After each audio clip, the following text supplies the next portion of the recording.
అందరి తరపున నమస్కారాలు తెలియజేసుకుంటూ కొన్ని రాను కేసులు వస్తూనే ఉంటున్నాయి. ఆ కేసులు కూడా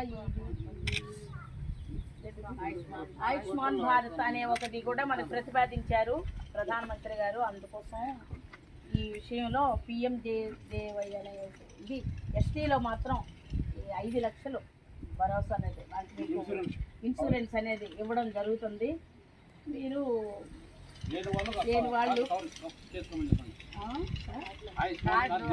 ఆయుష్మాన్ కార్డు ఎందుకు అనేది ఒక నర్సు గారు వచ్చినా సరే మీరు అది వాళ్ళు అడ్రస్ అంతా దానికి మీరు సహకరించండి. వాళ్ళు ఏం అడిగినప్పటికీ వాళ్ళది మీ డీటెయిల్స్ అన్ని ఇచ్చి ఆ మేడంకి ఎందుకు అప్లోడ్ చేసుకోండి, చేయించుకుంటే మంచిదని రెడీగా.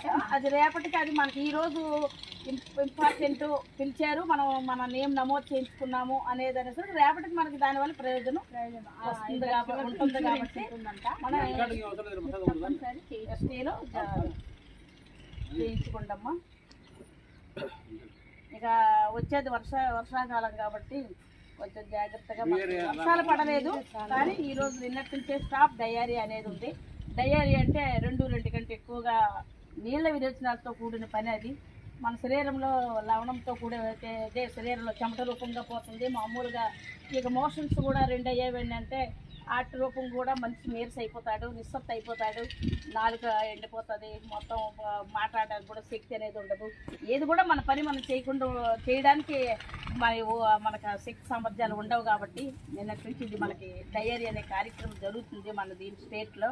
ప్రతిరోజు మా ఆశా కార్యకర్తలు, మా నర్సులు, మేము అంతా స్టాఫ్ అంతా కలిపి, మా సెక్రటరీ గారు మెయిన్, ఆయన లేనిది మాకు పని జరగదు. మేమంతా కలిపి ఇంటింటి కూడా తిరుగుతూ మీరు కొంచెం బయట ఆహార పదార్థాలు పిల్లలు ఇంటిలో ఎక్కువగా పుట్టినప్పటి నుంచి 5 సంవత్సరాల్లో పిల్లల్లో ఎక్కువగా మనమైతే పెద్దవాళ్ళము చెప్పగలుగుతాము.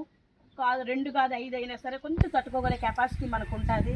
అదే 5 సంవత్సరాల్లో పిల్లలు అంటే వాళ్ళకి నాలుగు పొడి అయిపోద్ది, లోతుగా కళ్ళు లోతుగా అయిపోతాయి, నీరసించిపోతుంది, ఇది మొత్తం చాలా పక్కటెంపులు ఇదే అయిపోయి ఒక రకంగా ఉంటాడు, నిస్సత్తుగా అయిపోతాడు, అసలు అన్కాన్షియస్లో స్పృహ తప్పిలాగా ఉంటుంటాడు. ఈ రకంగా అటువంటి చిన్నపిల్లల్లో ఉంటారు. ఇక మన పెద్దవాళ్ళు ఇలా ఉంటారు కాబట్టి ఈ డయేరియాని తాగే నీరు మనం అంతా ఫిల్టర్ అని అంటుంటాము కానీ ఆ ఫిల్టర్ కూడాను కొంచెం టైఫాయిడ్ అనేది వస్తుంది నీటి వలన, జాండీస్ పచ్చకామర్లు అనేది వస్తుంది కూడాను. ఇప్పుడు ఈ డయేరియా కూడా తాగే నీటి వలన వస్తుంది కాబట్టి మీరు తినే ఆహార పదార్థాలు మాత్రం ఎప్పటికప్పుడే మీకు బాగా అలవాటు చెప్పలేము కానీ బద్ధకంగా ఉండి